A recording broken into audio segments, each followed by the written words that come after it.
Hey, hey, what's going on? What's going on? What's going on? What's going on? How y'all doing? Welcome in. Welcome in. Hope all is well on your end. Hope y'all doing great. I'm doing great as always. I set up this meeting to go live and I forgot it was supposed to go live and it just went live and I just happened to be sitting here and it's like, you're alive. And I was like, wow, what happened? So, yeah, appreciate you. Thanks for coming in. Thanks for hanging out. Let's go ahead and get started. I don't know what y'all want to do today. I don't know what y'all want to talk about today. If y'all want to do random Q&A, we can do that. We can do that. Uh, I got a couple people popping in questions right now. So 2 tiers, 1 bucket, truck it. Let's run it. I'll do random Q&A and I'll give y'all some subjects afterwards if we want to go that route. So for those who don't know, Mr. Richard here. And my objective in all of this is to be the #1 content creator, streamer in the world. I want to be the Kai Sinai, the Drewski, the whatever the hell you want to call it of financing. I think we are misrepresented as a minority. We are misrepresented as a younger demographic. And I think a lot of people who are out here have a weird, unrealistic expectations when it comes to money. And I'm trying to get all of y'all as much perspective as possible, especially on this money tip. So, if you're new here, welcome in. Social media, but YouTube pays me to be here, so I'm gonna kind of plug my YouTube channel. Just click the link in the bio or go to YouTube, type in the Rich Get Richard, and watch me from there. I mean, if you want to watch me from Instagram, YouTube, Facebook, Twitter, Twitch, TikTok, that's 100% fine. I do not care. I mean, but I'm just saying, it supports me by you asking the same questions that you're going to ask me anyways on YouTube. And then I can also see your questions first when you post them. So you got a question, we're doing Q&A. Let's go ahead and get started and I see your questions faster. So someone asked about capital gains. So we'll talk about capital gains.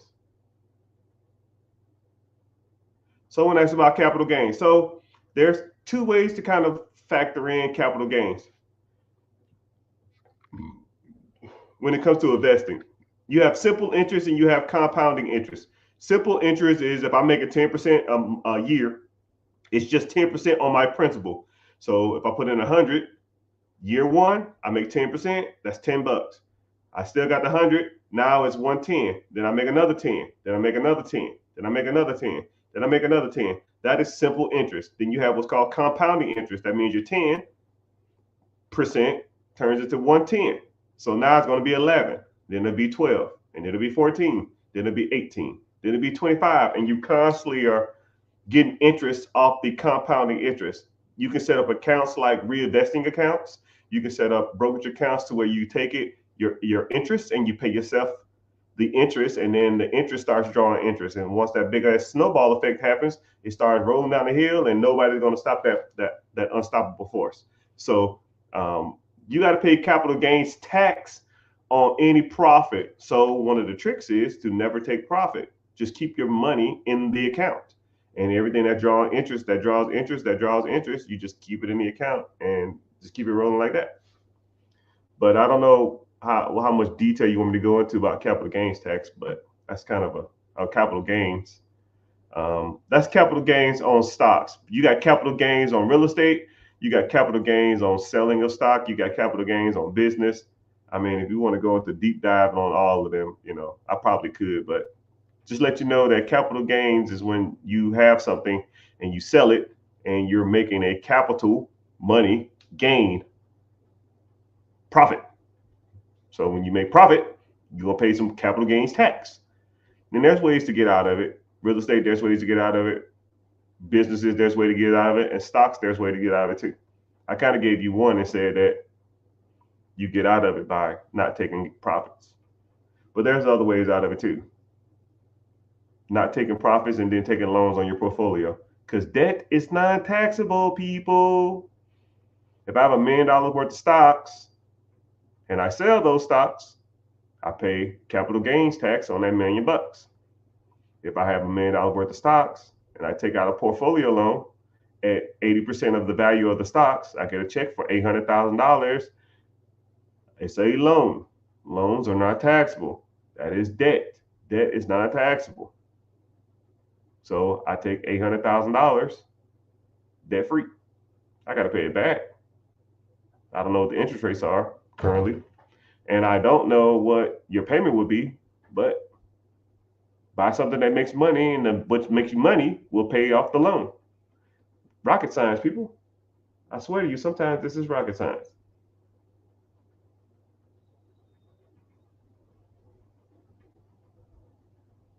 My grandpa left me at home. Woo! What would be the first thing you do if you didn't want to live there? Like, okay, you got some options. You could do one or two things. You could do a few things. One, you could just sell it, and then you gonna have to. You can just sell it, and then or you can keep the house, refinance it, and then rent it out, and keep the property for life. Get a property manager to manage it for you. Now they can do all the work, or you can.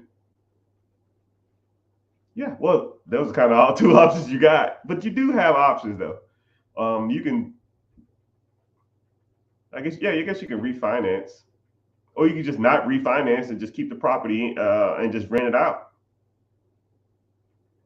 and not have to worry about any more debt, and just whatever you make from that be a profit every year. That's a free paycheck for the rest of your life if you think about it. But I don't know how much the house is worth. I don't know how much if it needs work. I don't know the extent of it. Typically when people inherit houses, they're typically are bad off. They're typically need some kind of cosmetic or renovation. So I don't know how much renovation or work it needs. But there are entities and programs out there that you can get loans for those type of entities and get money to fix it up. But I don't know the property. I don't shit. DM me, I'll buy it. I'll tell you what it's worth. I'll tell you how much it costs to fix it up. And then if you don't want to do all of the work, just sell it to me. You sell it to me like an investor like me.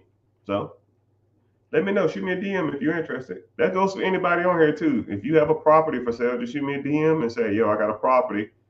But like I said, I am an investor, and investors got to make money. It's got to be worth their time. If it's not worth their time, then you're wasting my time.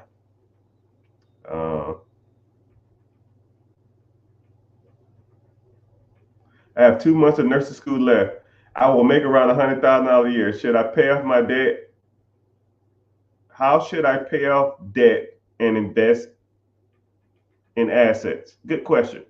First of all, congratulations on becoming a nurse. I know it's a hard, long process, and a lot of people can't do it. A lot of people start and never finish, but congratulations to you. So, what I would do is I would minimize the amount of debt I'm paying off while maximizing my investments. A lot of people think it's the exact opposite. A lot of people just hate debt. First of all, I don't know how much debt you got, but a lot of people just hate debt. They just like, I hate debt. I don't want debt. Everybody has debt. Think of any person that you know or even heard of, they more than likely got debt. Dave Ramsey, who's Mr. Anti-Debt, has some form of debt. I don't give a damn what he says. I don't give a damn what he told you. I don't give a damn what you think. He has debt. Bill Gates has debt. Warren Buffett has debt. Mark Zuckerberg has debt. Elon Musk has debt. I have debt. You have debt.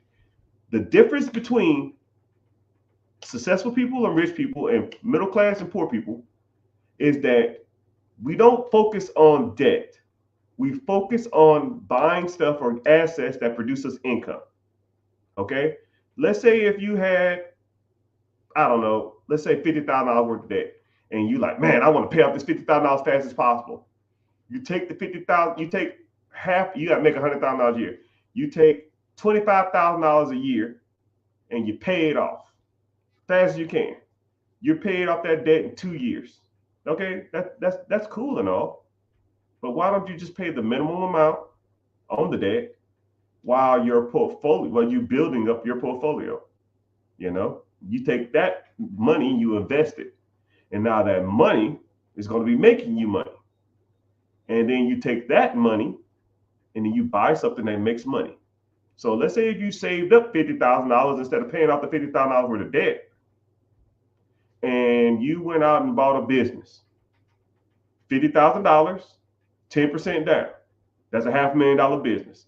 Now let's say the business is producing $175,000 a year cash flow to you. The first year you make 175, you take the 175 of profit. Now you pay off the debt.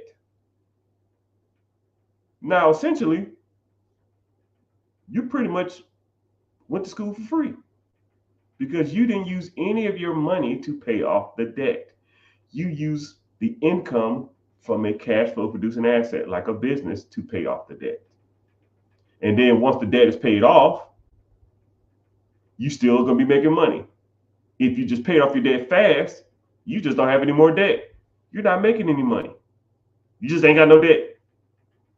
Would you rather have debt and income or no debt and no income? I'll wait. Of course I know the answer because that's what I do. That's what we do. That's what I'm trying to teach y'all how to do, is to use debt right. Use debt and leverage debt to get ahead. Don't just take debt and just try to pay it off. It's a loser's game.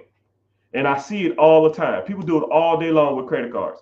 They swipe their credit cards and buy clothes, shoes, cars, rims, grills, Gucci, Louis, all this other kind of shit. And then they take their earned income, the money they went out and worked for, and pay off the debt. And then once the credit card or whatever gets caught up again, they repeat the cycle. Then they go on vacation on credit. They buy a car on credit. They buy jewelry, clothes, shoes on credit. And they're constantly chasing debt now, paying the minimal payments, can't get out of debt because their credit cards have exceeded damn near what they make. And a lot of people just don't understand that's the wrong way to go about it. You shouldn't do it like that. You should buy things that make you money. Businesses, storage units, Airbnb, cars to put them on Turo, vending machines, gas stations, donut shops, coffee shops, restaurants, whatever. Buy those things because that's good debt. Stocks, good. When you borrow money against your stocks and you use that debt to buy more stuff that makes money, good debt. Buying real estate, good debt. You buy a house and the house rents out, you make $300 to $500 to $1,000 a month, that's good debt. The easiest way I like to think of it is if I had $200, if I bought something and it took $200 out of my account every month, how many of those things could I buy every month? I'll even say you bought something and whatever you bought took out $1,000 out of your account every month. How many of those things could you buy? Right? I'll even do it like this. I won't even say buy. I gave you something, right? I'll say this pen. I gave you this pen. And as long as you had this pen, it took $1,000 out your account every month. How many of these pens could you have? Most of y'all no more than 5.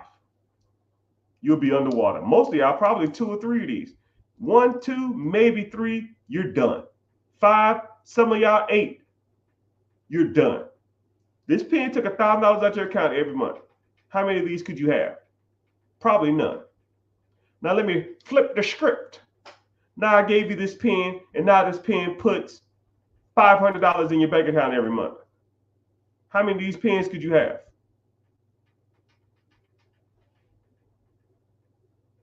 Infinite. The difference is good debt puts money in your pocket. Bad debt takes money out your pocket. They're both debts. The pen is the same. One pen just produces income. The other produces debt. Get the right pens in your hands. You guys are messing up every day. Get the right pens in your hands. Simple as it gets. What's the best business to buy? I think I just explained this earlier. Asking a person what the best pen to buy is like asking a person what's the best type of food to eat. Some people love McDonald's, some people hate McDonald's. Some people love Dairy Queen, some people hate Dairy Queen. Some people love chicken, some people are allergic to chicken. I don't know. And when people ask me what's the best business to buy, you have to factor in what you want to do. Let's say if you like to camp. No, you know what? I'll use this analogy. Let's say if you are a cat person, you love cats, you love animals. Would you want to buy a pet grooming business? Probably, because you like animals.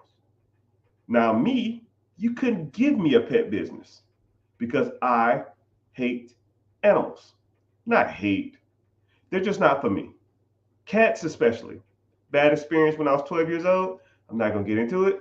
Moral of the story is cats aren't my thing. Okay? So I don't want to have a pet business. Some people want a pet business. But now let's think about it like this. Say you love animals. You have 15 cats and you people call you the cat lady, but you don't care because, or the cat man, you just love them to death. And let's say there's a cat business for sale. The cat business, let's say it costs $1 million. I don't know. But the cat business, the cat business makes you every year $100,000 or 10% returns. Okay. Now let's say there's another business. Let's say there's a business that cleans bird poops off cars. And let's say that business is for sale for $1 million. However, that cleaning up bird poop all day makes you $500,000. Now, what did we just do here? I identified things that you liked, and I showed you that sometimes the things that you like don't produce as much money as things that you don't like. So what do? Do you buy $1 million business that deals with cats, that you love cats, that produces $100,000 a year? Or do you buy a business that cleans up bird crap off cars all day that produces you $500,000 a year? Do you want the money, or do you want the satisfaction of dealing with animals all day or doing something you love? So when people say to me, what is the best business to buy? I just gave you a scenario that I kind of related towards the average person.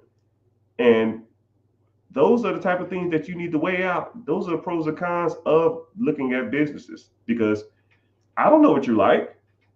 Would you want to clean bird poop all day? No. Okay, well, I would for $500,000. And that's the difference. Because some people want to follow their passions. Some people want to follow their profits. I don't know you from a can of paint, sir or ma'am. I'm here for the money. I'm not here for a long time. I'm here for the right amount of money, though. I'll tell you that damn much. So, yeah. So, what's the best business to buy? It's really depending on what you're into, what you want to do, and what's in your area. What's your comfort level? Because I know people that want to buy $5 million businesses first off the rip. And I know some people that are terrified to borrow $100,000 for a business. I don't know.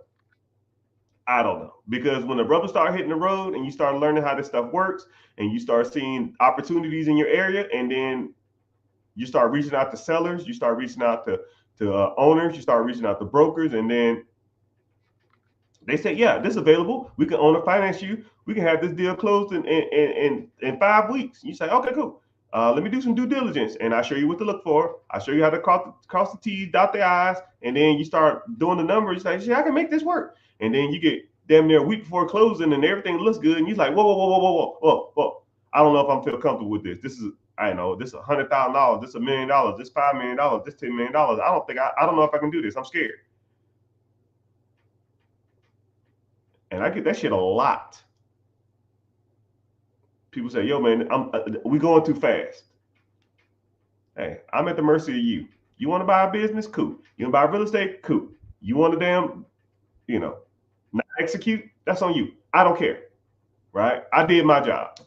I gave you all the information you needed. I connected you with the sellers and buyers. I told you about the process. I connect you with the money. I connect you with the down payment. I worked on your credit. I worked on your business credit. I worked on your business structure. I work on the all of that shit.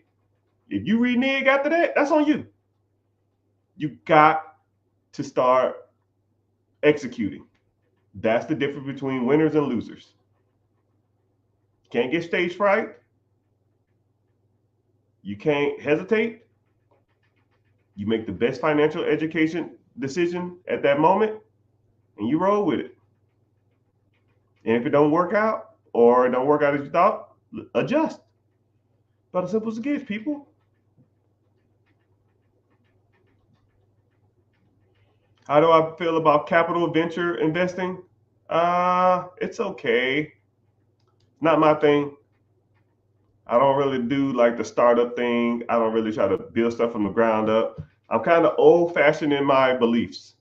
If I don't know if it's going to make money tomorrow, then I don't invest in it. About simple as it gets.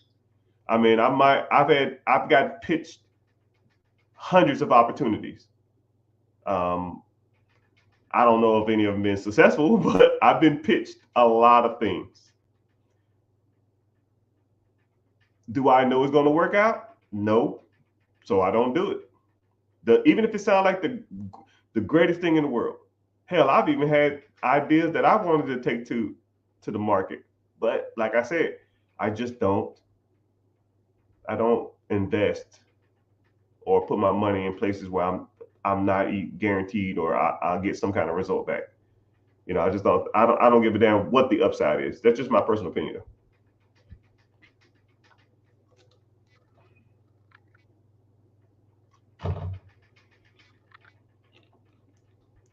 But thank everybody for being here, man. I appreciate y'all. We thick. Facebook in the house. Normally I don't get no Facebookers, but welcome in. Go ahead and say where you're from. Go ahead and leave a comment. I like to see where people are checking in from. Twitch is always in the house. I got like 10 followers on Twitch, and it's always just one random person in here. I don't know. Hey, what you doing? Tell me where you from. Instagram was a little thick, but we thinning out. But it goes up and down. It fluctuates. TikTok always doing good. Twitter, no Twitters, but it's all good. I'm not here for the clicks. I'm just here to post content. So if you're here, you're here. If you're not, you're not. But I do appreciate you being here. If you want to support the channel, just go to my YouTube and watch from YouTube. Click the link in the go to YouTube, type in The Rich Get Richard, and you'll see me live. Or just click the link in the bio. And if you want to sign up for the free class while you're in the link, I have a free webinar coming up. We talk about buying businesses. We talk about buying rental properties. We talk about raising capital.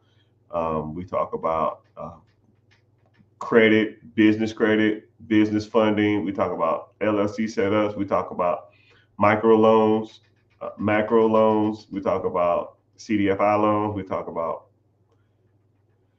SBA loan, SBA 7A, SBA Express, SBA 405s. We talk about a lot of different stuff, and it's a lot of free game in there. So just come through and just start hanging out with people that are like-minded and want to learn how to further their financial future, because there's a lot of misinformation out here. I think comically 99% of people who talk about money don't know what the hell they're talking about, right? And you are more than welcome to ask me anything about finances. If I don't know, I will look it up. And if I won't try to sugarcoat it or beat around the bush. I've just been doing this a long time, and I don't. Um, I'm not the expert at everything, but I have tried a lot, because that's one thing about me. If I have time and opportunity.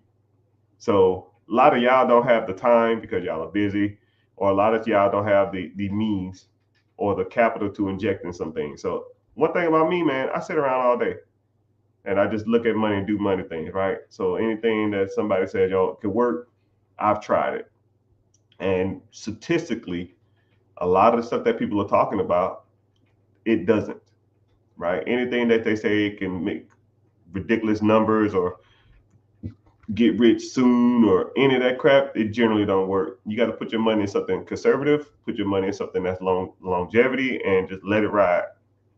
And put your money statistically where old rich white people have been putting their money for years. Not trying to make this about race, man, but if you want to talk about financial wealth in America, it ain't black people.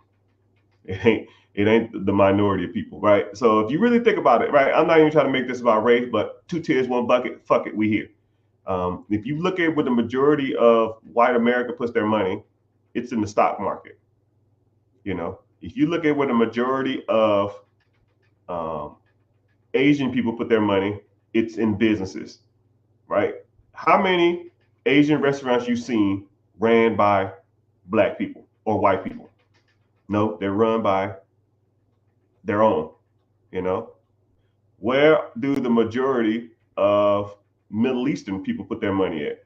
They typically own a smoke shop, a gas station, a subway, something to that extent. So business ownership, or even a hotel, real estate.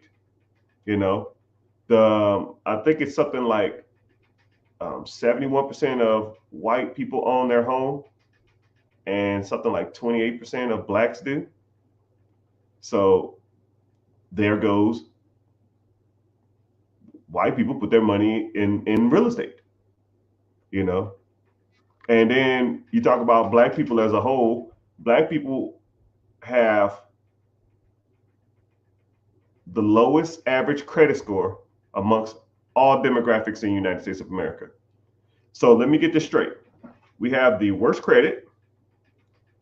We have the lowest net worth. We have the lowest home ownership. We don't put our money into stocks. We don't put our money into businesses. And we don't put it into real estate. Wow. It's crazy out there. I mean, and if you want to fact check me, be my guest. Hell, tell me I'm wrong. Hell, I want to be wrong. I want you to tell me that I'm wrong, but I'm not. You know it, and I know it. We are. I think I read a statistic that Latinos just passed us as the last, on average, demographic for net worth. We used to be the average net worth of white people was like 1.1, which was the highest in America. We was the lowest. We was the actually we was the second lowest at like 212,000 on average. And Latinos was like 198, but this was like mid 2000s, not like 2018, 2017. But Latinos, I read an article that Latinos just passed us for having a higher net worth than us. So African Americans has the lowest demographic, has the lowest net worth of any demographic in America. It's a freaking damn shame too. But I don't make the statistics. I almost don't want to believe it, but you would think with the majority of like so many like athletes and so many people out here excelling in those type of entertainment industries that we will have a higher, but it's not. It's not even close, right? And if you took away any entertainment sector, it's real bad. The entertainment sector is almost holding us up that high. Entertainment, football, basketball, baseball, boxing, rappers, comedians, those people are literally holding us up. You don't know of any major black banks. You don't know any major black lending institutions. You don't know of any major pharmaceutical companies that are black ran. You don't know of any major farmers. And then I watched an article the other day with Rick Ross was talking about getting chickens and farms and stuff like that and cows, and people made fun of him. No, you're the fucking idiot, people. Not you specifically, but people in general. I mean, it's because the man is thinking outside of the box, because he's thinking to himself, why can't I have chickens? Why can't I have cattle? Why can't I have livestock? You know, if the shit hit the fan, we rely on other groups of people for everything. We rely on them for everything. We rely on the Middle Easterns for our gas. We rely on, I mean, I'm not going to get into it, right? Everything. Shouldn't be like that, but it is. And people don't want to hear that shit. People just want to go through their lives consuming, going to the club, getting their grills off layaway, and thinking that this is as good as it gets. When you look at your life, you feel like you can live this life for the next 20, 30, 40 years. This is it. This is as good as it gets. Working for a clown who don't know what he's doing, not making enough, and you know, co-workers who are fucking idiots who don't do anything, working a dead-end job. And, you know, that's, in your eyes, is this as good as it gets? You got to damn make a decision to do better with your life. You got to make a decision to do better with the decisions you're making, right? Because every day you make a decision that doesn't probably benefit you and your financial future.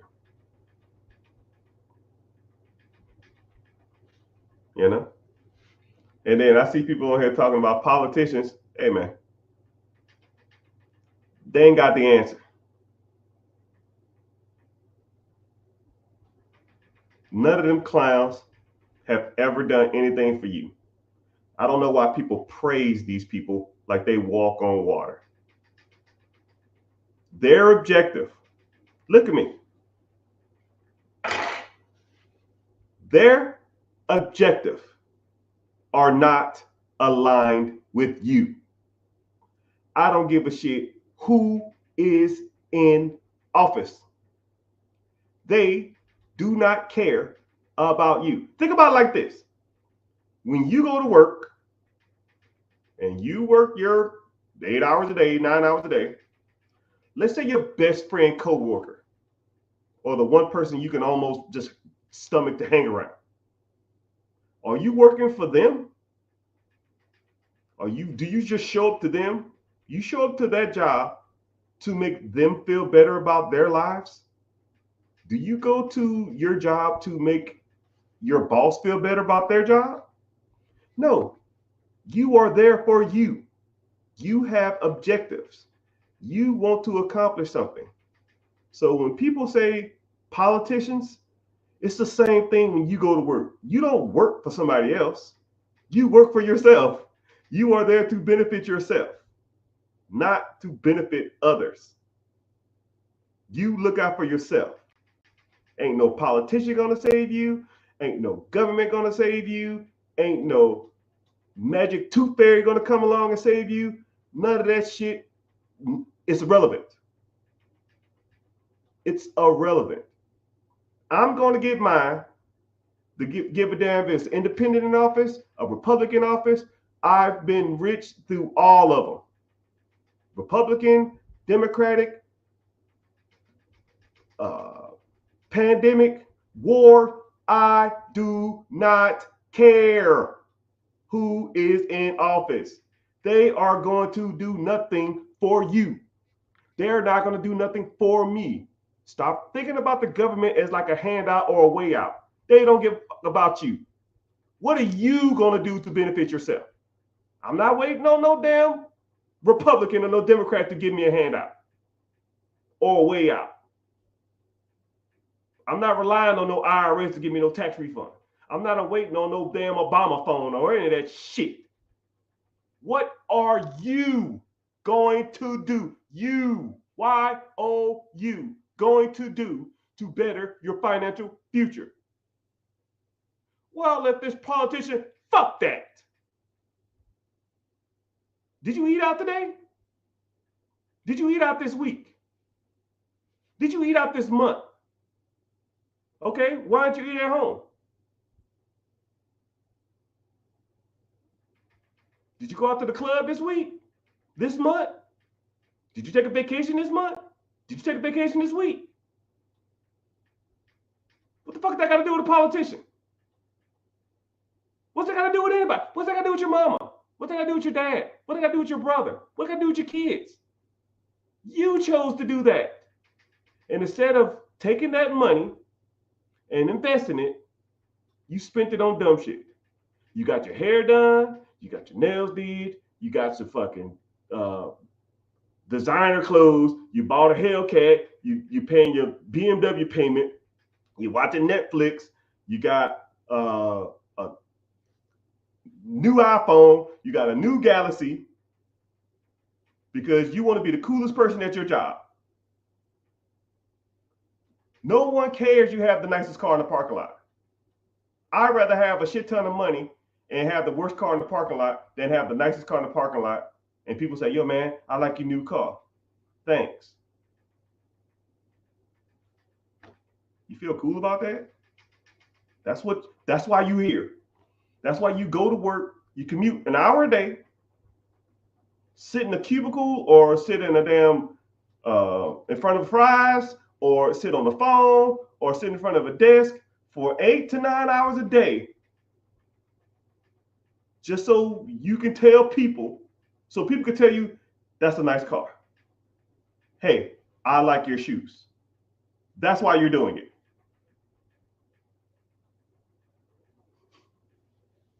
God dang, people. That's why we're here. That's why you're doing all this for. Just so you can go to a family reunion and be like, girl, you did that. Oh man, I see you. You clean as hell. That's why you're doing it. Just so your kids, your little 3-year-old, 5-year-old, 10-year-old kid or whatever can have the nicest shoes. Oh, I never had anything, so I got to give them everything they want. So that's why we buy $200 shoes for our kids. Because last I checked, none of my friends when I was a kid liked me because I had $200 pair of shoes. Actually, I never even had a pair of $200 shoes. Honestly, my best friend, me and him was poor as hell. And we was the only 2 black kids in the neighborhood with the same age. That's the only reason we was friends. No money objective, no shoe objective, no gear, no swag, any of that shit. Best friend from, 7 to 15 till I moved.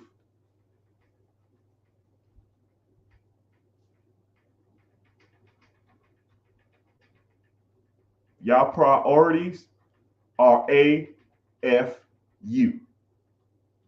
All fucked up. You are prioritizing the wrong things. You put jewelry on layaway. You put clothes and shoes on layaway. You lease cars that you can't even afford. You buy cars that you shouldn't even have. Some people will buy a newer car just because they've gotten the rat race and assume that they have to spend their money. I already allocated $700 a month for this car. So when I pay this one off, I'm gonna just go get another one. Listen to what you're saying. What's wrong with the car you got? I just want something new. How about a new house? How about a new brokerage account? How about a new investment account? How about a new rental property? How about a new business?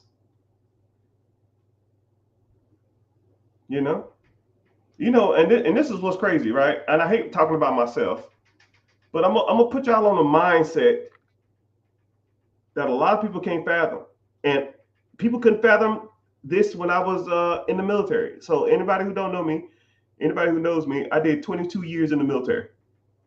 In my 7th year in the military, about eighth or ninth, my 8th or 9th year in the military, I was rich. I was a millionaire on paper. And I would like leave my bank account statements out every once in a while, or I'll be logged into an account and someone will overlook me because we're computers in the military are out in the open. You can't just sit there and sneak stuff. Sometimes it just be open. And they was like, "Yo, bro, you got a lot of money." I said, "Yeah." And they say, "Yeah, you drive a piece of shit to work." Yeah. Why don't you go get a new car? You can afford it. And I said, "Well, when I'm done with the military, I never want to call anybody sir or ma'am or answer to anybody ever again in my life. I want to wake up and do what I want to do every day for life. And a car will never give me the satisfaction that waking up and telling everybody in the world to fuck off will." There ain't a watch, there ain't a piece of clothing, there ain't a grill, a necklace, a house, a car, none of it that could ever, any of it, never give me that will ever take away the fact that now I tell anybody, fuck off. If I don't want to be there, I will not be there. If I want to be there, it is my choice. Now, if you can go tell your boss, fuck off, I'm not coming in today, be my guest. I was actually giving my kids a lesson earlier. I said, if you didn't have to go to school, would you go? And it was like, man, that's crazy. I never really thought about it like that. Same scenario. If you did not have to go to work tomorrow, everybody's done that scenario here. Here's $5 million right now. Boom. Would you go to work tomorrow? $5 million wire transfer to your account right now. Would you go to work tomorrow? If the answer is no, then you need to be working towards that goal every day. Every day. Not working towards impressing people who don't give a damn about you, not working towards paying off bullshit ass debt, not working towards any of that other shit that the world and society has told you. Your objective, if you choose to accept it, is to be your own boss. And I made that commitment when I was homeless, didn't have 2 nickels to rub together, couch surfing, sleeping in my brother's car, sleeping in my brother's on my brother's floor, or sleeping in his closet. I told myself, I will never be broke again. And every opportunity I get, I'm going to use to better my financial future. Every. When I started making money, I didn't go out and buy new cars. I didn't go out there and buy the latest and greatest bullshit. I bought assets that produced me income. I bought rental properties. I started buying businesses. I started, working on my credit, started working on my business funding. And people see you driving a piece of shit to work, and the first thing them idiots say is, you can afford a new car. Why don't you get one? Because my objectives are not for cars. My objective is to tell the world, you. I don't want to do that. And every day I was in the military, I hated it. You know how hard it is to be worth like a couple $1,000,000 still answering to people that are not as smart as you? Driving a piece of crap car every day, knowing that you can buy any car in the world and drive that shit into the parking lot? You know how hard that is? It takes sacrifice, people. You got to give something up. And I knew the day I signed the retirement papers, I knew here and here, I was done. And it ain't no better feeling in the world when you have enough money and enough stability and enough income from stuff you did 10, 12, 15 years ago to make you enough money to live off of and not rely on anything else in the world.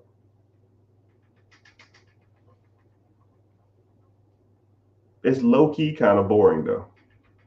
You wake up, you check your assets, you check on your businesses, you talk to your managers, you talk to your property managers, you talk to your GMs.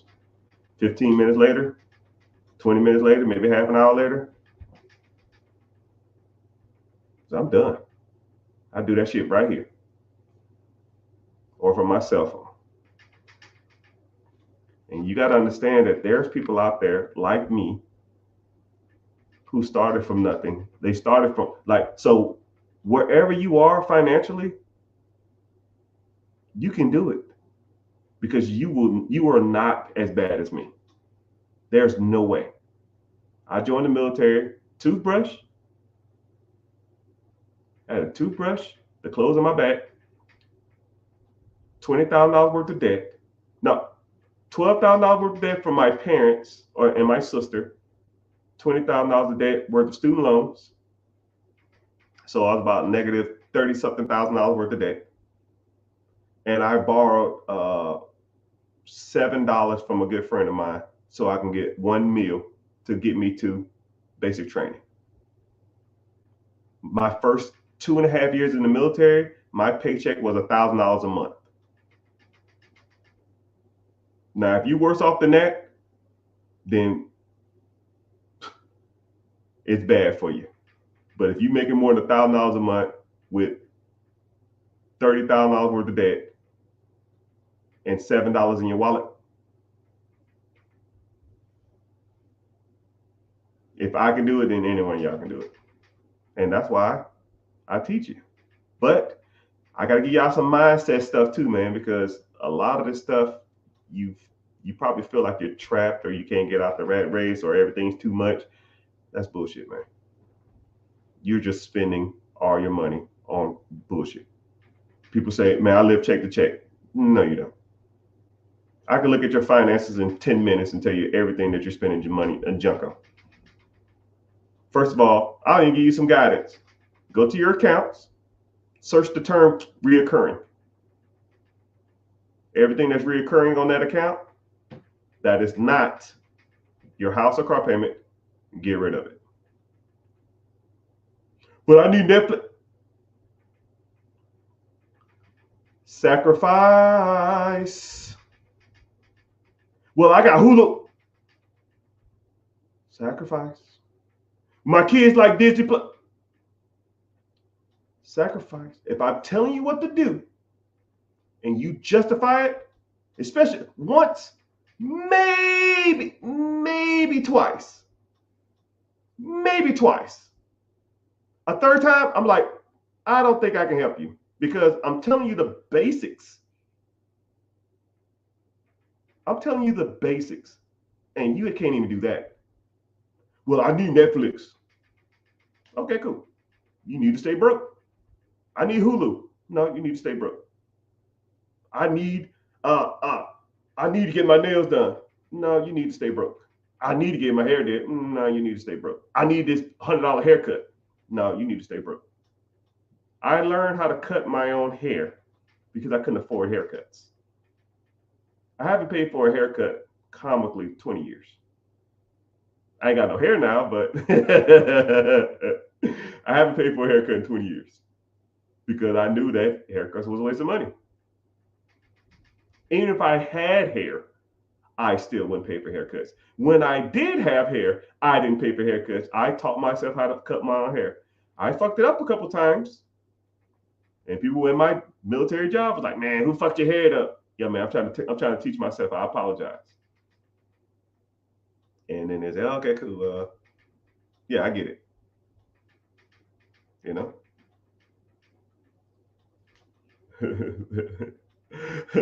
Sacrifice. Someone said the hand wave sacrifice. Sacrifice.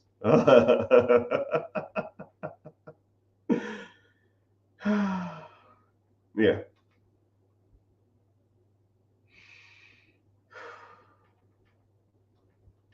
All right, cool. Let's get to some questions. I feel like I ran it too much. Damn, I was on a rant. I hate ranting. Some people like when I rant though. I mean, some people like when I do that type of stuff. I don't like to, but sometimes it makes me upset when I tell you what you need to do and you give me excuses because successful people don't like excuses. You know, real quick story. I was watching Suits. I'll put on like when I'm like working or typing up a proposal or I'm doing something. I'll put on like TV series that are supposedly pretty good. I watched Suits. One of the lead lawyers in Suits. Every time the associate lawyer makes an excuse or he apologizes, he cuts him off. Like it's almost like he don't want to hear it. And a lot of people don't pick up on that. Successful people hate excuses. And we feel like, and also too, we hate apologizing. There's really never a good excuse to apologize for anything, especially if you're trying to better yourself. Hey, Mr. Richard, I tried to cut off all these bills. I cut off like 7 of them, but I kept one because don't worry about it. Cool, let's move forward. You see what I'm saying? Like, don't apologize, right? You're if that's the way you want to do things, we'll just adjust. If shit hits the fan, we adjust. We don't make excuses and we don't complain and we don't really apologize for our actions. We just deal with it and just go from there. You know, if you don't want to cut the cord from some things, that's fine. Let's work with what you got. And if I say, yo, man, it's bad, you need to start doing certain things, and you still want to do it, then that's where I have a problem. You know, someone said I appreciate the rants. The rants are cool. They're okay. Someone said, bro, here dropping gems. Nah, I just speak from the heart, man. I like him because he almost beat up Ludacris. Man, Ludacris. Me and Ludacris got into it at the Super Bowl game. For anybody who don't know, uh, yeah, man, I'm done with Ludacris. What's the difference? But there's a difference between consumer debt and generating revenue via debt. Ooh, yeah, Mr. Harvey. Yeah, man, that's one of my favorite shows. I watched it once, and then later on in the seasons, it got weird. As soon as the I can't think of the younger associate. Whenever he went off the show, um, it wasn't as good. And then Meghan Markle left the show too because of her royal duties. I think he was like their dynamic was so good, and then he left the show, and then it was like, man, this just sucks now.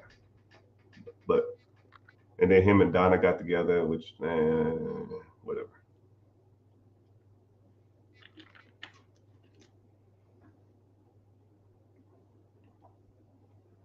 I just finished Succession too. Succession is pretty good too. But I watch a lot of stuff about like power and money, but I don't like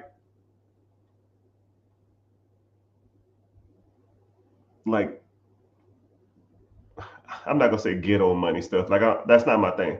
Like The Wire and like Power and that type of stuff. Like it's like illegal money. I don't like that type of stuff. I like real money, right? I don't need like drugs and shit. Like I don't know. It's not. It's just not me. It's just not good. It's not, to me, it's not relatable, right? I can think of, you can give me 3 ways how to do something illegal, and I can give you 5 ways how to do something illegal.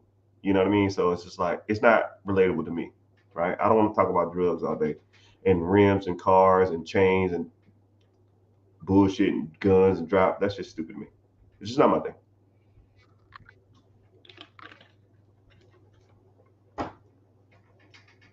Yeah, I gotta think bigger, people. Think bigger. Anyways, uh, I like corporate stuff, not hood money. Power's pretty good. Hey, bro, I'll take your word on it. I'll never know. It's not my thing. It's just not my thing. It's just not my thing. Um, there's a difference between consumer debt. Yes, like I said before, if it takes money out your pocket, if it takes money out your pocket every month, it's more likely consumer debt. If it puts money in your pocket every month, it is good debt. You need to start buying stuff that puts money into your pocket. That's why we learn these things.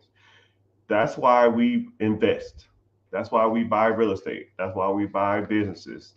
That's why we get business lines of credit, because business lines of credit don't even reflect on your personal credit. In that business lines of credit, you can buy things that produce your income. You can buy storage units. You can buy ATMs. You can buy vending machine routes if that's what you want to do, which I did for years, right? And so if anybody ever talk about vending machines, my vending machines was pumping money. I was done doing 60 grand a year on them damn things, but it was a lot of work. My Sundays and Wednesdays was damn near booked. I was dropping almost $2,000 a week, about $2,000 every 2 weeks at Sam's Club, and I was putting them all into my little hoopty. But it is what it is. It is what it is.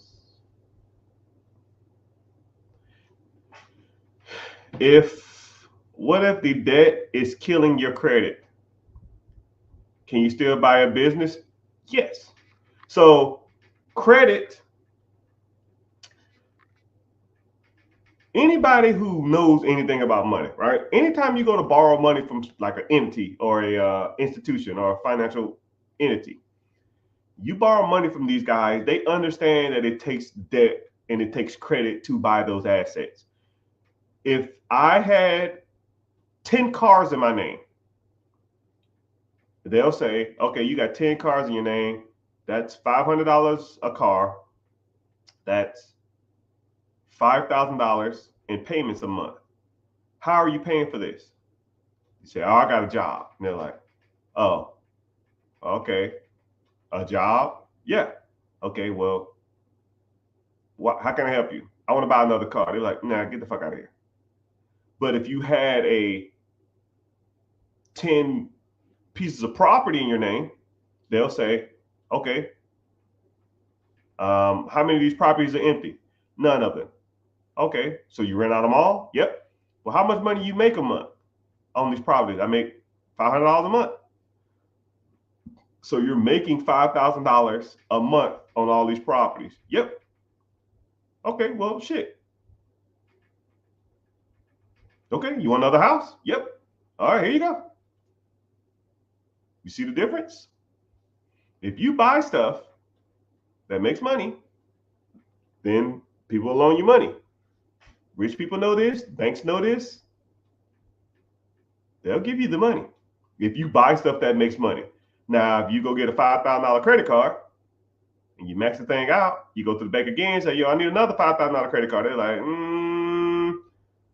okay, well, you got $5,000 before and you maxed it out. So maybe I'll give you $4,000 this time.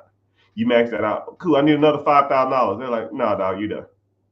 Because you're just consuming with that debt. Now, if you use the debt to buy stuff that makes money, they'll give you as much money as possible. Because what y'all don't understand is banks' objectives is to make money. They're not there to be your friend.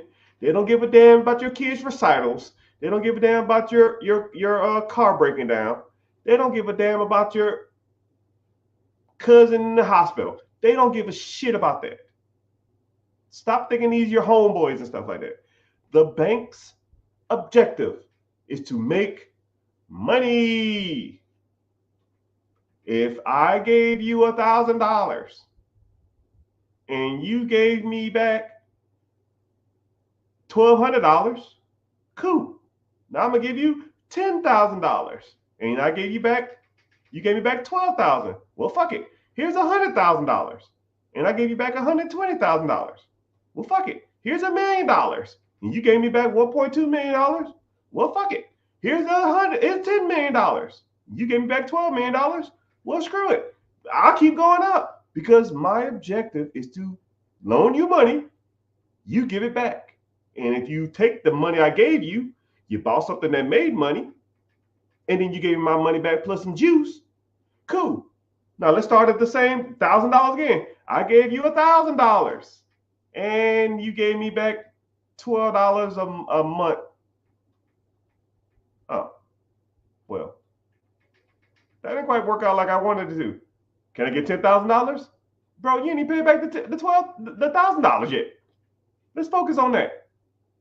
Focus on the $10,000 first, because that's how the banks look at it.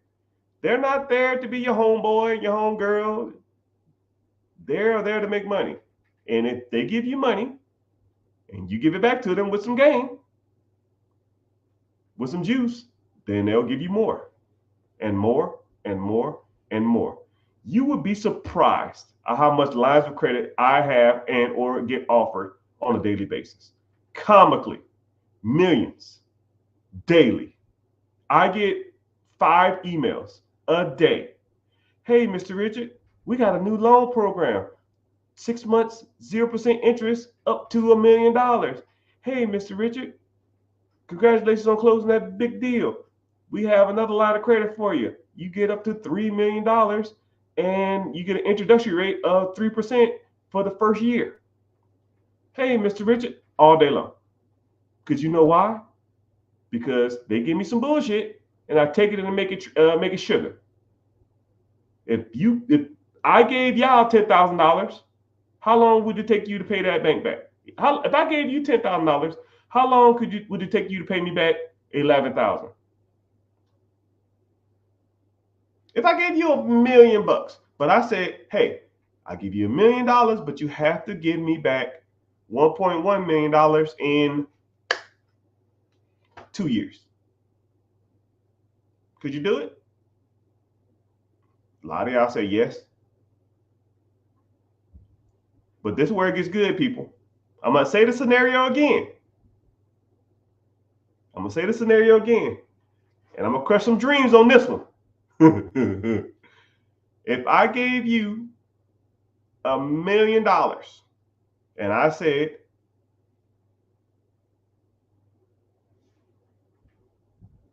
fuck it, 3 years. In 3 years, I don't want a payment. I don't want nothing from you. All I want is $1.1 million. So $30,000 a year or $33,000 a year for the next 3 years. I'll give you $1 million. Could you do it? Or would you take that deal? Nah, if you don't do it, I'm going to sue your ass. I'm taking everything you got. The house, the cars, the kids' clothes, I'm taking it all. Taking everything. How many people would make that deal? This is where I'm going to blow your mind at. You ready? You already said you would or you wouldn't in your head. Most people said y'all would. Some people said y'all wouldn't. So you'll take that deal? Come closer. Some people said I'm down. I see it. I see y'all. I'm down. I'll do it. I'll take it. Come here. Come closer. Come closer. So why don't you?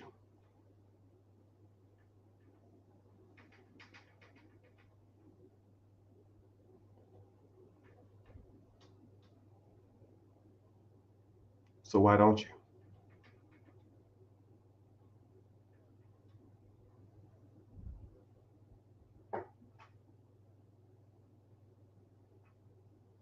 So why don't you?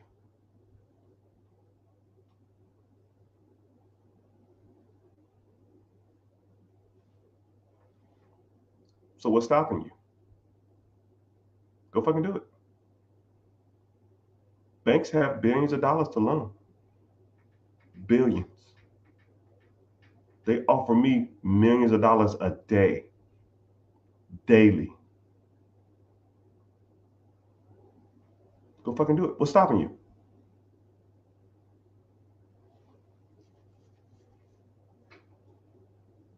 If you had a decent credit score, I could probably raise you in the next 3 weeks $100,000 from the bank. 0% interest for 18 months.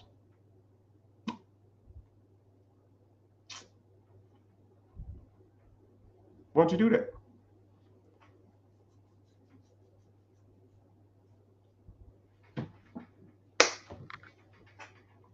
It's a crazy concept to think about. It's kind of like, yeah, why don't I do it? Yeah, go fucking do it.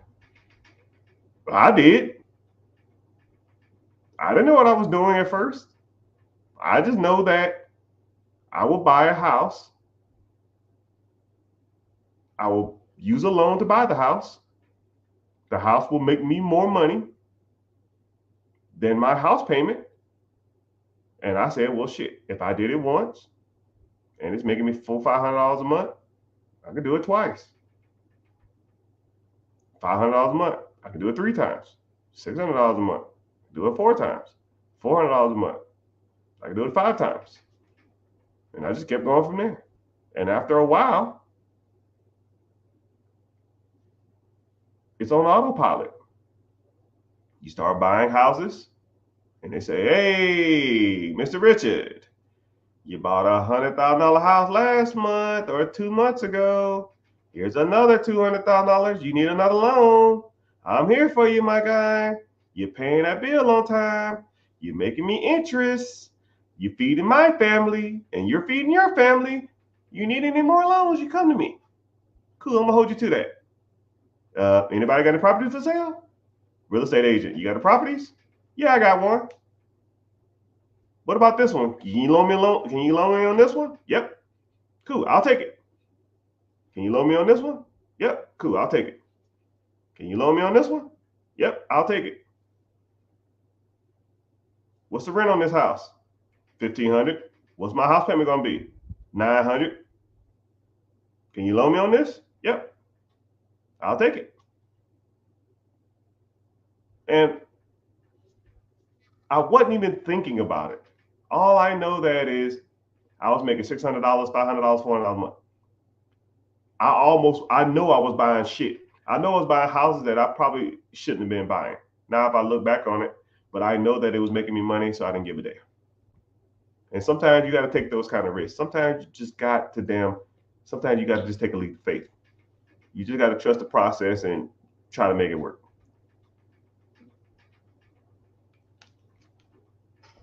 Somebody said fear. Yeah, that fear is no mug. That fear is no joke. That fear is rough. Fear of the unknown, fear of the uncertainty. But you know what's crazy about fear? This is what I'm gonna get deep on you. When it comes to fear, the worst thing that happens to you only happens in your head.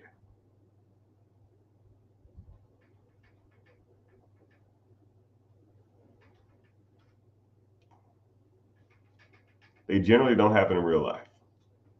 It's all here. Woulda, coulda, shoulda. You know, like every scenario that people say, you know, I don't want to hear it. Right? Every scenario, everything bad that didn't happen to you has happened in your head. It rarely or ever happens in real life.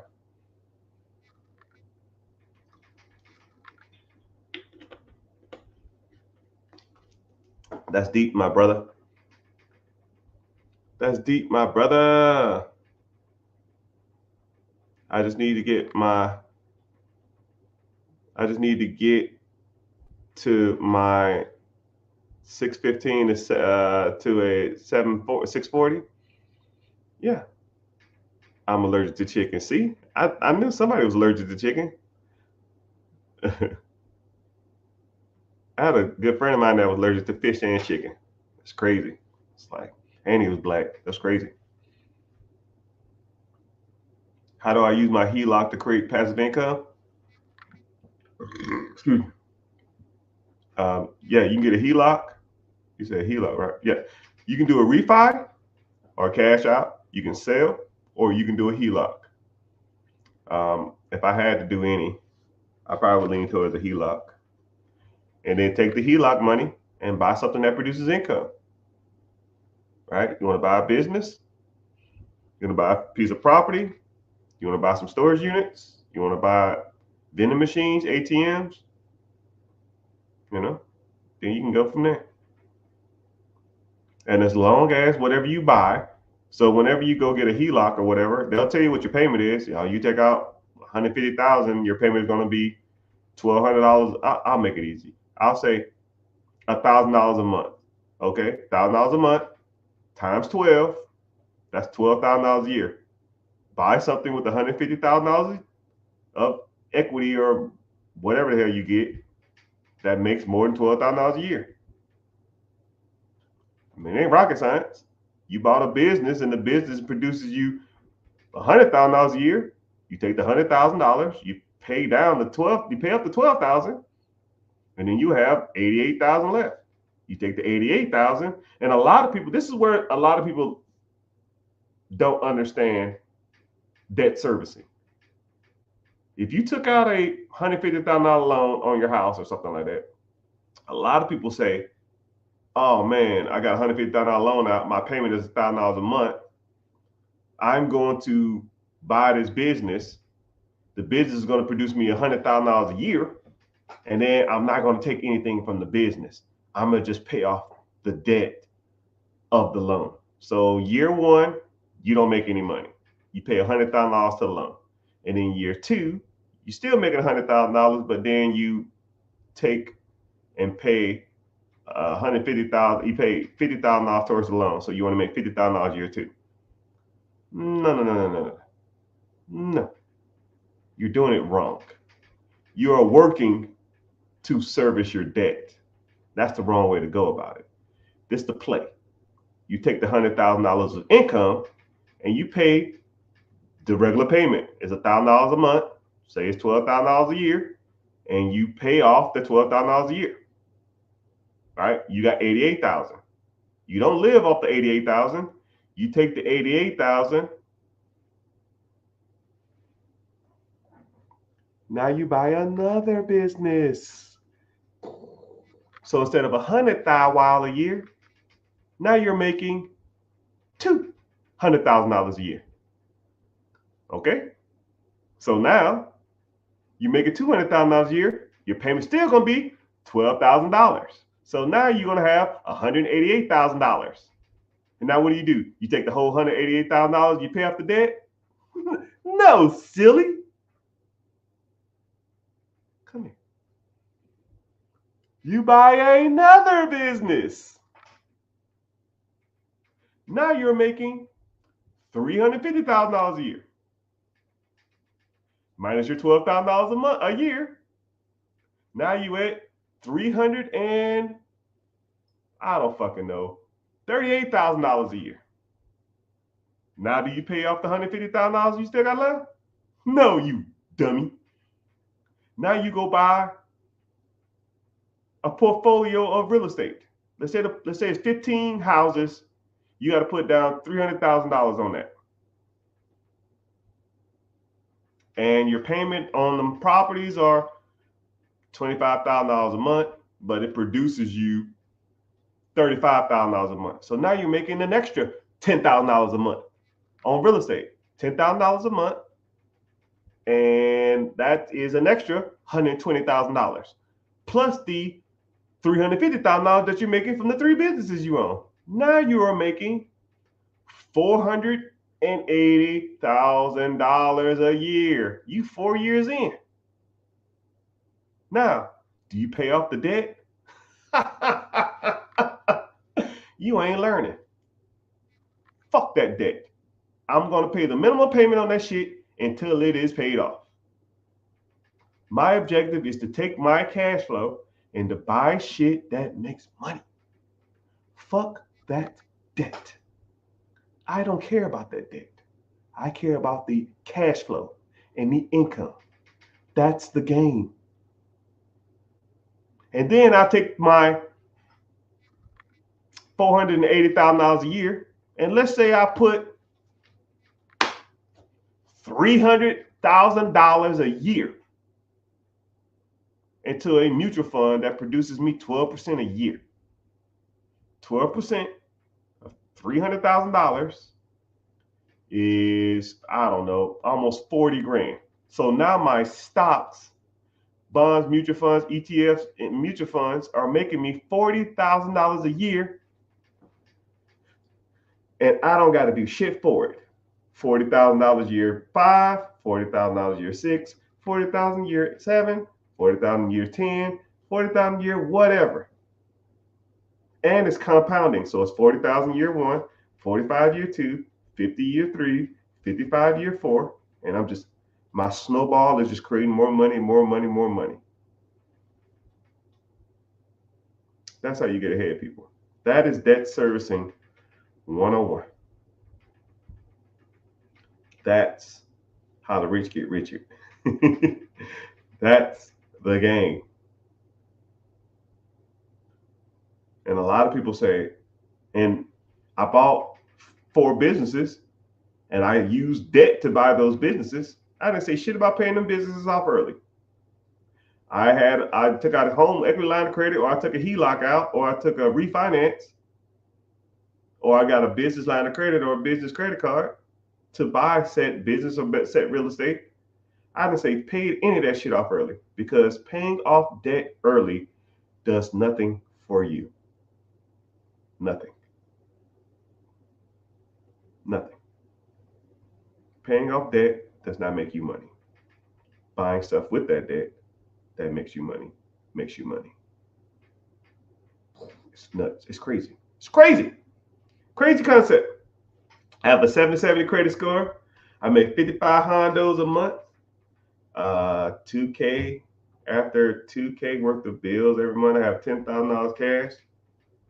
Don't know where to start. Start by clicking the link in the bio and join the free class, because that's where we break down some of this stuff. 700 credit score. You wanted to leverage your credit, you can do that. Go out and get business lines of credit and use that capital to buy cash flow producing assets, if you wanted to do that route. Or if you had a 401k, you could take a loan out against the 401k. Or if you had a HELOC, you can use that to start buying assets. Or you can just start saving up. You say $2,000 after 2K worth of bills, you make a 55 Hondo, right? You got an access to $3,000 a month. You can start putting that into mutual funds or investing, or ETFs, or index funds, or stocks, or bonds, or high yield savings account. And the bad part about it is $2,000 worth of bills, that's even probably high. You probably can cut some of that. But yeah, you're in the right place. But I don't know you from a can of paint. So you have to click the link in the bio, get started, and then we can kind of go from there.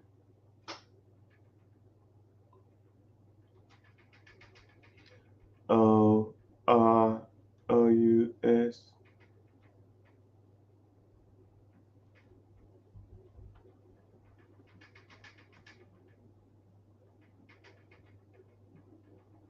Someone said, should I buy a business that say prepay for the next year to decrease their tax liability?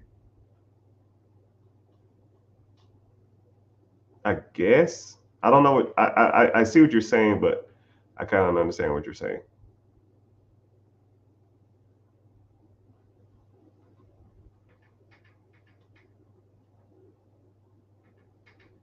What's the cost your thing? I don't know what that means. Up in the sky. How much do you need up front for a $500,000 FBA loan. Oh, SBA. I thought it was like FBA, like you talking about, I hope you weren't talking about them damn Amazon fulfillment center. Man, hell no. Screw that shit. That's horrible.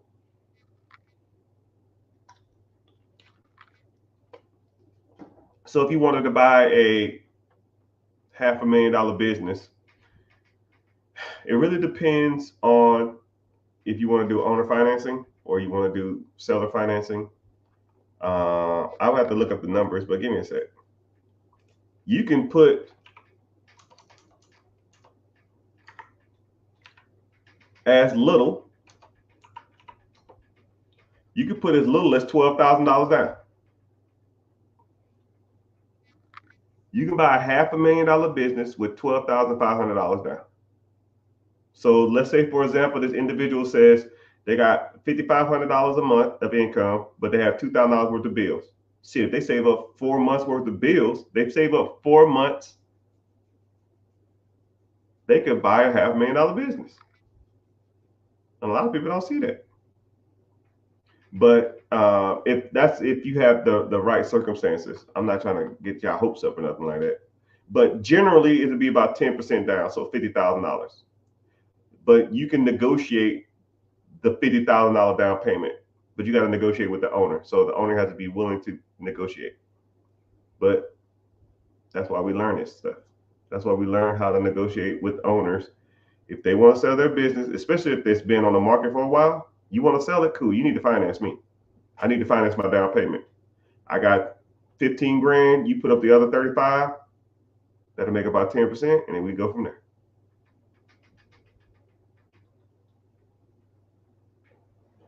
But there's ways you can do it. Someone said 10%. It's generally 10%, but you can negotiate lower than that.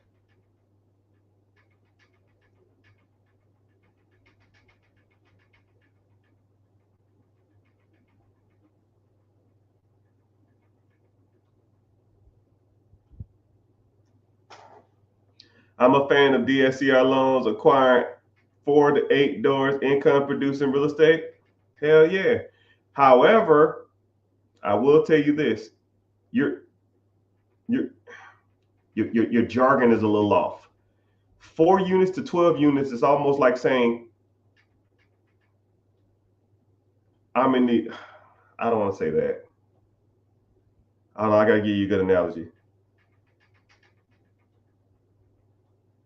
It's almost like saying I'm a professional athlete. I play baseball and I play soccer.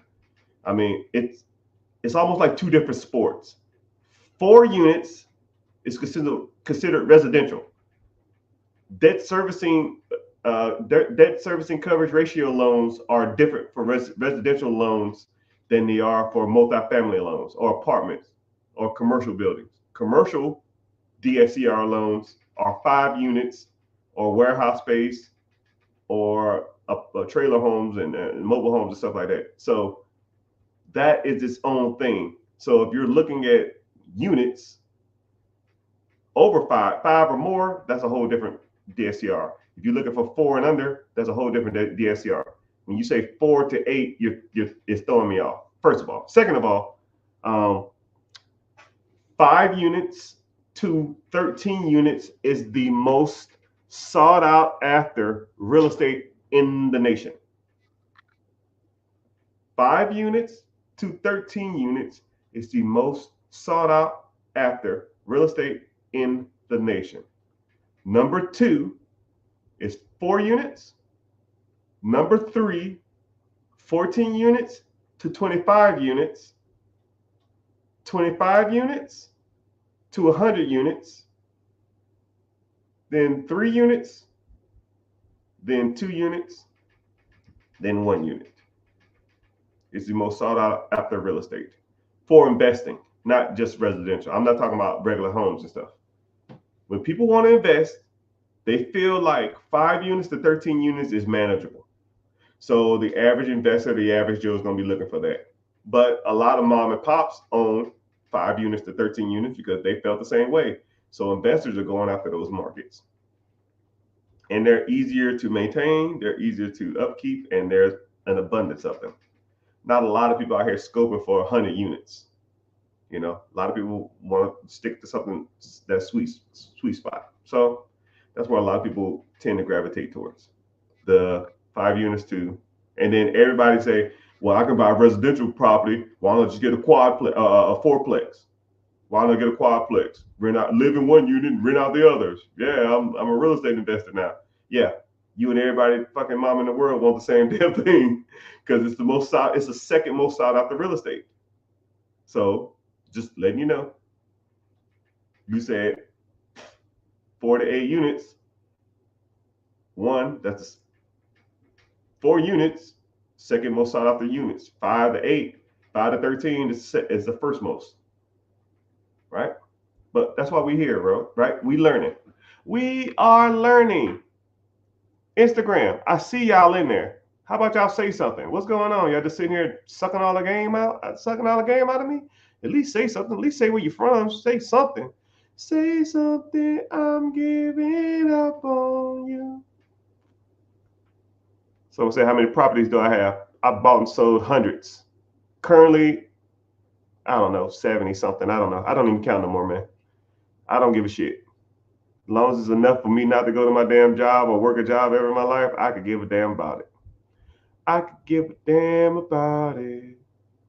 How did you start making money?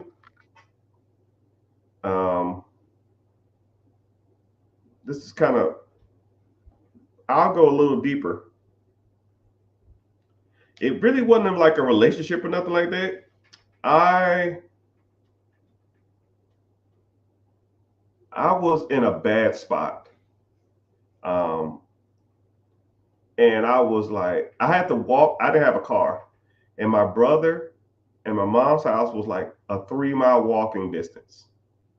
And I met this one girl. It ain't really about a relationship, but it just work with me. I met this one girl um, at my brother's job, and she was super nice, super cool, and I was into her. And we just was talking, and then like she'd be like, "Yeah, you can come over," and I was like, "I ain't got no car." Or she'd be like, "Let's go out to the movies," and I didn't have no money. Or let's, you know, I could borrow my mama's card. You want to go and get something to eat? And I'd be like, "Yo, I ain't got no money." And like I had nothing. I was couch surfing, no money, no nothing. And I mean, we kind of just fell out because I would always make excuses on why I couldn't hang with her. Right? Nobody ain't trying to date a dude who's like couch surfing or sleeping in his brother's car. And regardless of how much chemistry or how much connection we had, it I couldn't do it. It just wouldn't work. And you know, you're young and dumb, and you just think to yourself, man, like how am I here? Right? Nobody's gonna want to date you. No one's gonna want to marry you. No one wants to ever probably be with you. And I beat myself up a lot. And I told myself, yo, Rich, you gotta do something, man. You gotta do something. It's this ain't it. You're never gonna find a spouse. You're never gonna find anybody want to be with you. You're not gonna like find a sugar mama or something like that. Nobody ain't scoping for no guy with no home and no job and no car. And you know, I kind of like not necessarily broke up with her, but we really wasn't dating, but we was really getting to know each other. And I just nobody wants to be with you like this. No one's gonna be with you like this. You have to be a better version of yourself to attract different types of people, and you have to want more for yourself. And um, I was walking home. Like I said, it was a 3 mile walk. And it was like one of those, you know how like you walk and it's like one of those perfect nights. Not a cloud in the sky. You can see all the stars. And it was like 63, 64 degrees, a little breezy. And you know, it's just like I just, you know, I don't know if you want to call it prayer or just call it like affirmation or just reaching out to the universe and just saying, I want more. I said, I can't do this, right? I just can't. I cannot live like this anymore. I was 23, going on 24. I literally had like $12 in my account. I didn't even have a checking account or a bank account. $12 cash. My clothes was at my mom's house, but I didn't stay there because I got kicked out. I didn't have nowhere to take my clothes. My brother had a 2-bedroom apartment. He had a roommate. I rarely saw him, but I would sleep in his closet or sleep on his bed when he wasn't at work. Me and his girlfriend got into it. So whenever she was there, I would go sleep in his car. And when you are so backed up against the wall, you have nothing. I would go to my brother's job, and he had things there. I can't really explain it. I'm not going to go into details, but I would do a little side hustle at his job to make money, and it would make me about $20 to $30 a day. And that's how I survived. I would walk to his job, and his job was like 5 miles away. I would walk to his job to make 30, 40 bucks and walk back home. And sometimes he'll be on the way home, he'll see me and give me a ride back to his house. And then I'll say, your girlfriend home? Say, yep. Say, okay, cool. I'll be in the car. And he already knew. He said, why don't you go to mama's house? I said, no, I ain't going there. Oh, I got a good friend. I call him or text him or whatever back in the day. Yeah, man, come pick me up. I got about a couple hundred. I got like $40, $50 or something like that from the hustle. I buy a couple groceries or something like that, and some Pop-Tarts and some bread and some milk and some cereal, and then just let me crash for a couple of days, man. Once you do that for so long, I was doing that for like 3, 4 months, 6 months. And then what was crazy is I would walk 5 miles some day to get that hustle, walk 5 miles to get that little hookup from my brother for that $20, $30.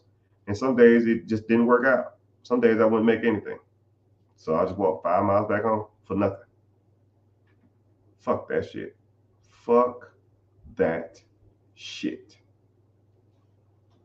I went to the military recruiter and I said, yo, as long as I don't fight no wars or blow motherfuckers up, I'll do whatever you tell me to do. I don't give a damn. I do not care. Get me out of here. Said, how fast you want to leave? I said, as soon as I sign this fucking piece of paper. He said, shit.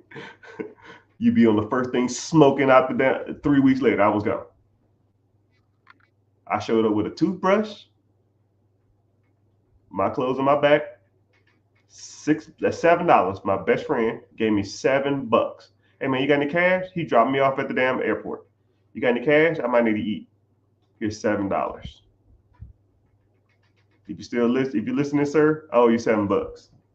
But we'll call it even because you crashed my mama car. And you're supposed to pay it back, but she passed away before you knew it. She knew about it. So I guess that didn't answer your question. So how did I start making money? I told myself I'm never going back to that car. Right? I'm running around the track, getting yelled at by the instructors. TIs yelling at me, telling me carry sacks, carry this gun, run up this hill. And I had one drill instructor. His name was Holbrook. Holbrook looked me in my face.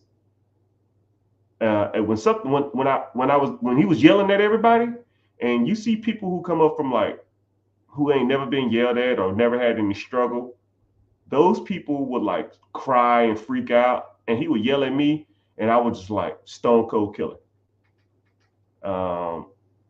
And when people wasn't around, he was like, and I was a little older too, you get the 18, 19-year-old guys, and I was 24.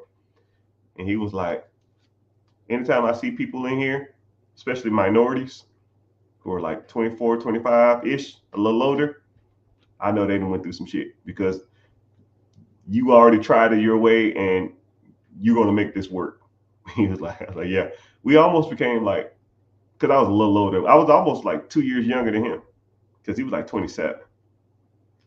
So I'm not going to say we was buddies, but we had an understanding, right? You know, we was like, he would talk to me a little more like a person than like a recruit, you know, because he knew. He said, or he'll say stuff like, when you came here, what'd you have? I said, nothing. He said, okay. You already know.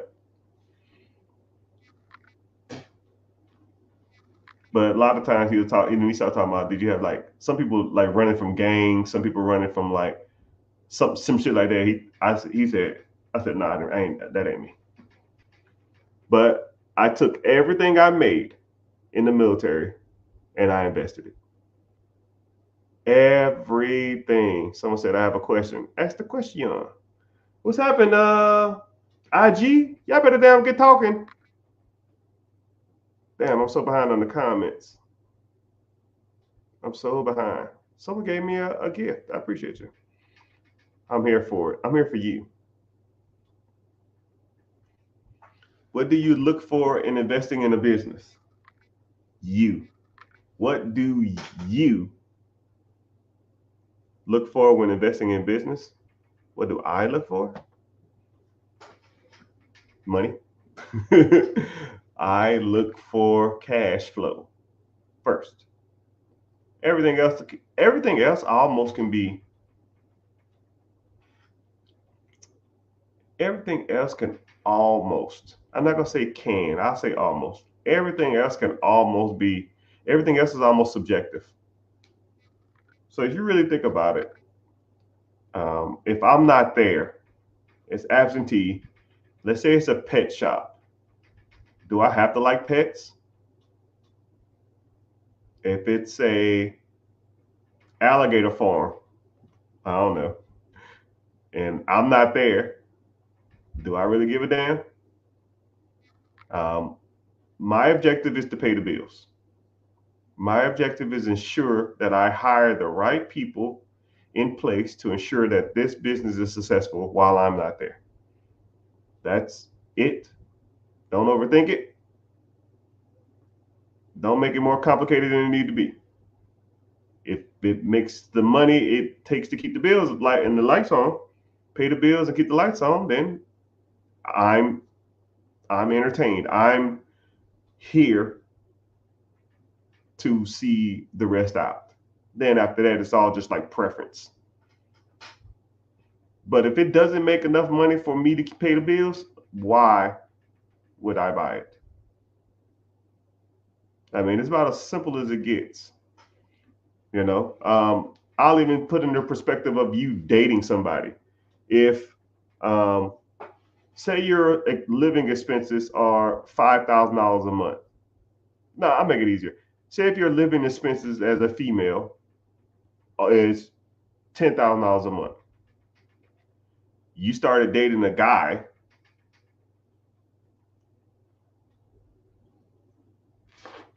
who is good looking, tall, funny, charming, all of it.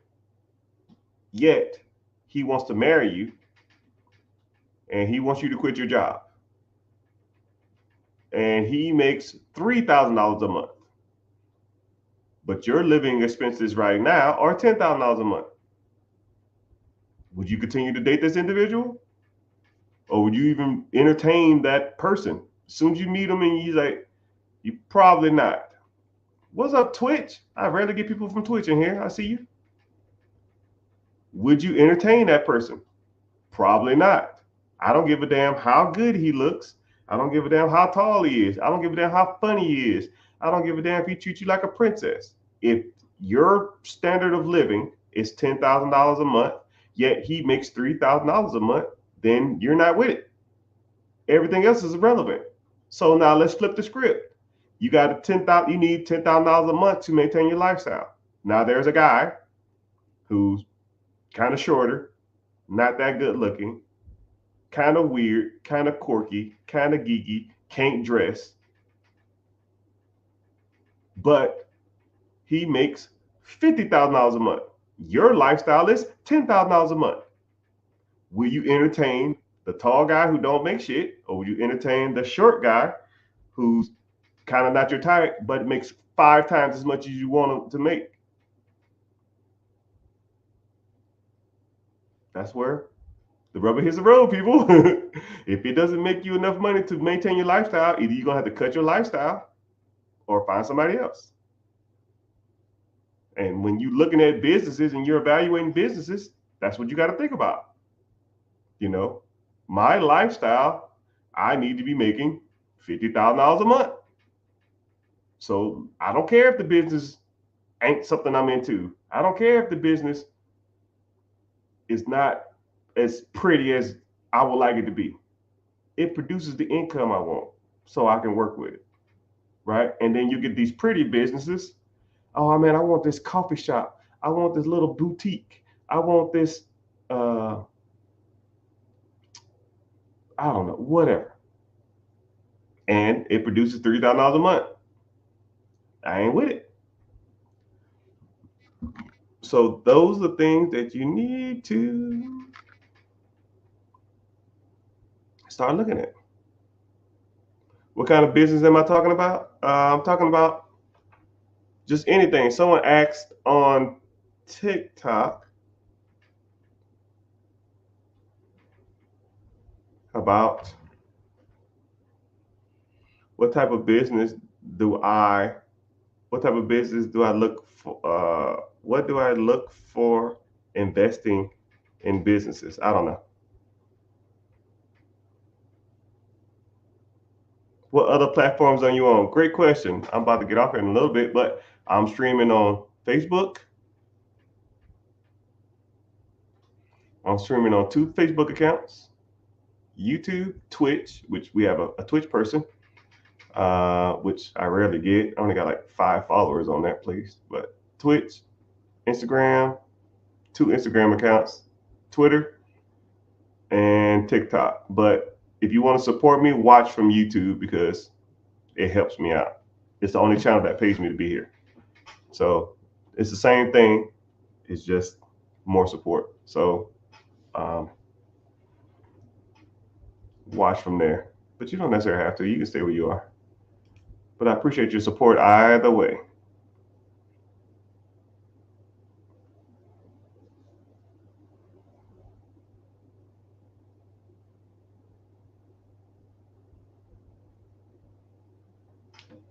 Someone said, I know people who cut grass for a living, making $100,000 to $150,000 a year.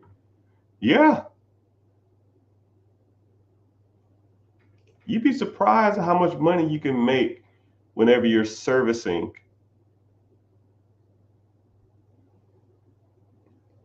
people. I kind of talked about this the other day, but I kind of talk about it a little bit more today. If you can service somebody's need, if you can sell somebody something, if you can educate somebody, or you can, what is it? Servicing, sell, educate. I don't remember the other one, right? All basic forms of transactions revolve around those 4 things. All basic forms of transactions revolve around those 4 things. I thought about getting into HVAC. Don't think about it, do it. If I was you, I would learn how to go to HVAC school, probably 6 months to a year. I would do an apprenticeship. You're probably going to make $50,000 to $60,000 your first year. Then you bump up to about $80,000, $85,000 year 2. Year 3, you're going to be bringing in about $120,000. And then I would buy an existing HVAC company. So 3 years from now, you'd be writing your own checks. If I was you, if I had to start over again, it would be somewhere in that range. But or I would lean towards those areas because they make good money. They make good money.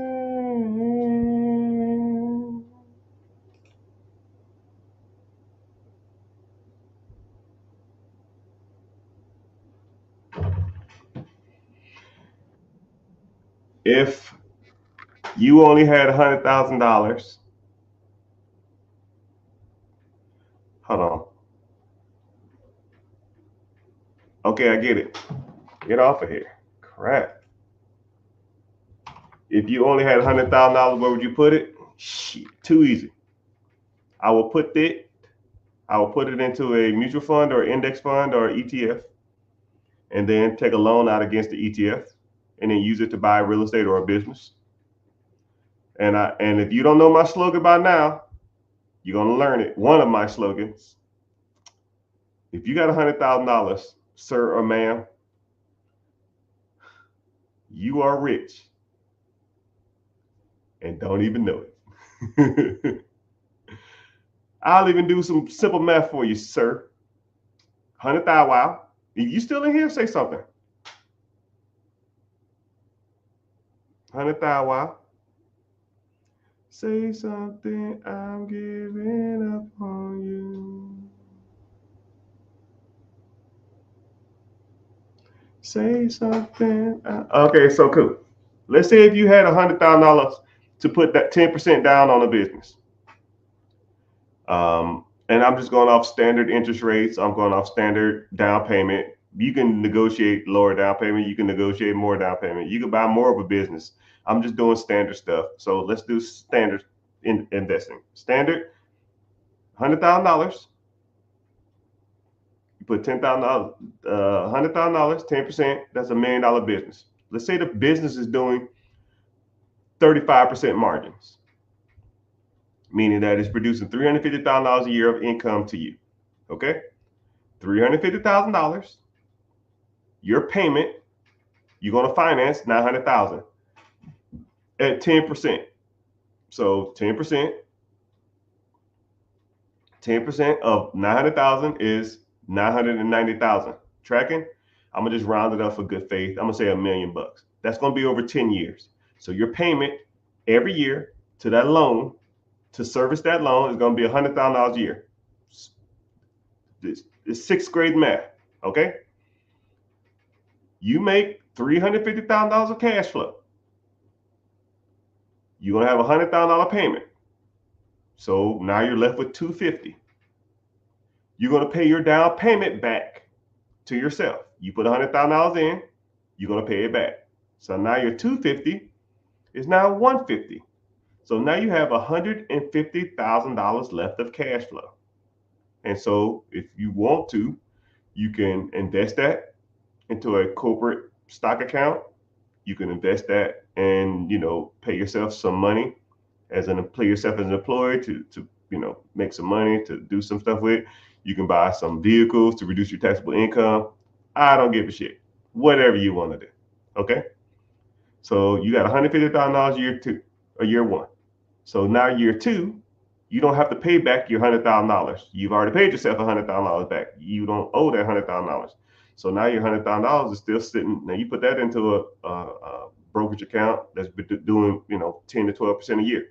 So now that's making you $10,000 a year, or I don't know, $2,000 a month or some shit. I don't know, $1,800 a month, $1,200 a month. Okay, whatever.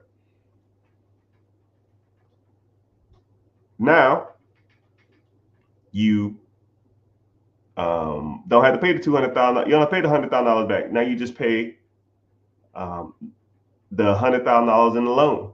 You're making $350 still. The loan from the SBA is the loan from the SBA is $100,000 payment. You made $350,000. Now you pay $100,000. Now you make $250,000. Okay. Now you take the $250,000. You pay yourself $50,000 a year, $70,000 a year, whatever you want to. Everything else you invest, and you do that every year, every year, every year. The loan is only 10 years long. So after 10 years, if you want to, you have a paid off $1 million business. And then you was making, after paying the loan and paying yourself back, you was making $150,000 a year. So after 10 years, you have $1.5 million in the bank. Now you sell the business for $1 million, what you paid for it. Now you have $2.5 million of capital. You get a simple ETF or a mutual fund or index fund that produces you, I don't know, let's say 12% interest a year. So $2.5 million times 12% juice, that will pay you $300,000 a year in interest the rest of your life, which breaks down to $25,000 a month, because you bought one business and kept it for 10 years and sold it. And like I said, do you think $25,000 a month, every month for the rest of your life and 10 years from now, would you deem yourself rich or better off or with $2.5 million in the bank? Yes. Like I said, you are rich or well off or better off than, and you don't even know it. You don't even know it. 100,000 wow, you're in there. Some people say, yo, man, I got $200,000. Bro, you rich and don't even know it. Yo, I inherited $500,000. Bro, you rich and don't even know it. Hell, $50,000, you can work with it. Hell, $20,000 and you can work with it. You just got to know what to do. You got to deploy your money into things that make you money. Right? But